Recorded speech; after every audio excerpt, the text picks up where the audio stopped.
Nous allons vous faire vivre des versets qui sont très nécessaires dans votre vie coutumière.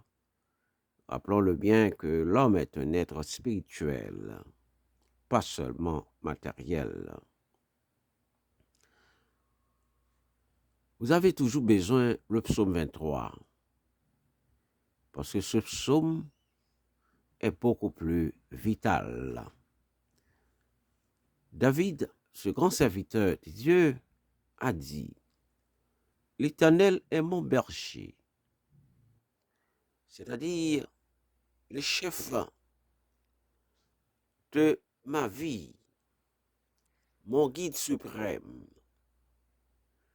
mon paraclet par excellence, mon conseiller, mon avocat, mon médecin,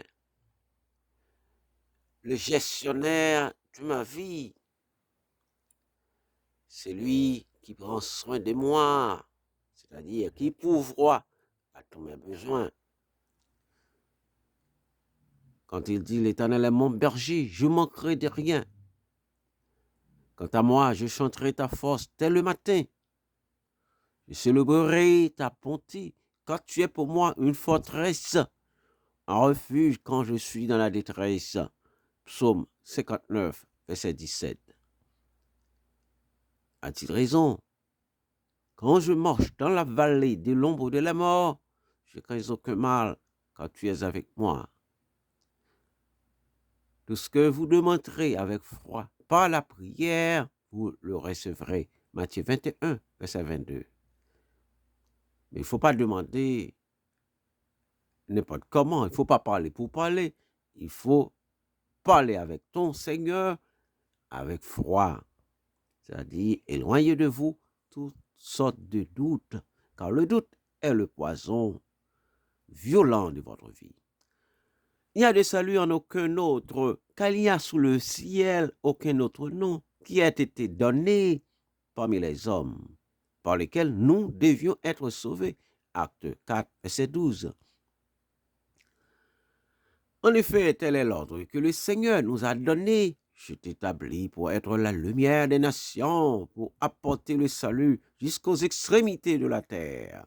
Acte 13, verset 47.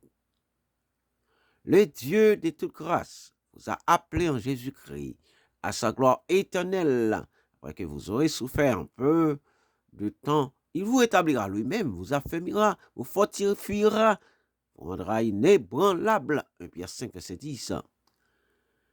L'Éternel te gardera de tout mal. Il gardera ta vie. L'Éternel gardera ton départ, ton arrivée, dès maintenant et pour toujours. Psaume 121, verset 7 à 8. Oui, c'est un grand Dieu. Il est fidèle. Il est bon. Éternel, tu es mon Dieu. Je proclamerai ta grandeur. Je célébrerai ton nom, car tu as accompli des merveilles. Tu es parfaitement fidèle aux décisions prises depuis longtemps. Ésaïe, psaume 43, devant cause moins contre tout ça, qui pas connaît ou délivrer mon bas, moun sa yo, qui bay menti, qui fait méchanceté avec moi, qui sorti pour manger moi, pour qui ça m'a vivre avec toute la peine ça, dans cœur moi. Ne vous inquiétez de rien, mais en toute chose, faites connaître vos besoins à Dieu, par des prières, des supplications, dans une attitude de reconnaissance, et la paix de Dieu qui surpasse toute intelligence gardera votre cœur. Vos pensées en Jésus-Christ. Philippiens 4, verset 6 à 7. Marc 10, verset 27.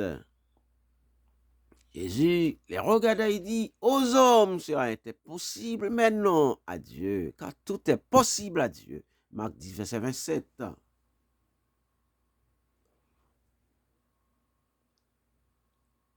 Aux hommes, oui, cela était possible, mais non à Dieu, car tout est possible à Dieu.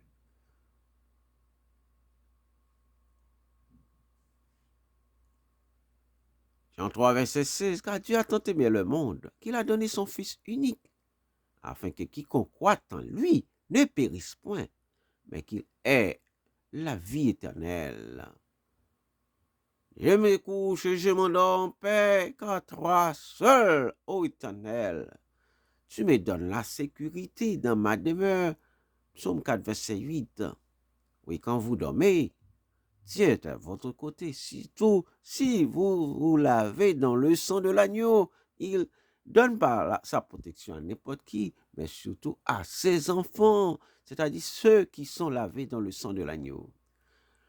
Mon peuple demeurera dans le séjour de la paix, dans des habitations sûres, dans des asiles tranquilles. Ésaïe 32, verset 18. Voilà tous les bénéfices que vous avez quand vous êtes dans le Seigneur. Pourquoi vous restez encore dehors?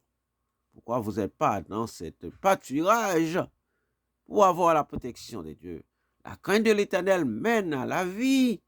L'on passe la nuit rassasié sans être visité par le malheur. Quel privilège! Proverbe 19, verset 23.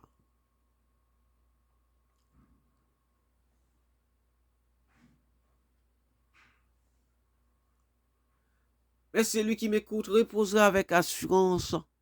Il vivra tranquille, sans craindre aucun mal. Proverbe 1, verset 3. Quel privilège! Qu'est-ce que vous faites encore dehors? Venez, venez vers lui pour avoir la paix d'esprit, la protection. Quand les méchants s'avancent contre moi pour dévorer ma chair, ce sont mes persécuteurs et mes ennemis qui chancellent et tombent. Psaume 27, verset 2. Quand les méchants veulent vous dévorer, veulent vous anéantir, eh bien, le malheur ne va pas venir chez vous, ni sur vos enfants. Mais, mon ça te fouille tout, c'est yo qui a tombé là-dedans. Yo fouille tout, yo fait pendaison, c'est pas eux même qui a pourri, c'est eux même. La nuit, je me rappelle ton nom, ô Éternel, je garde ta loi. Psaume 119, verset 55.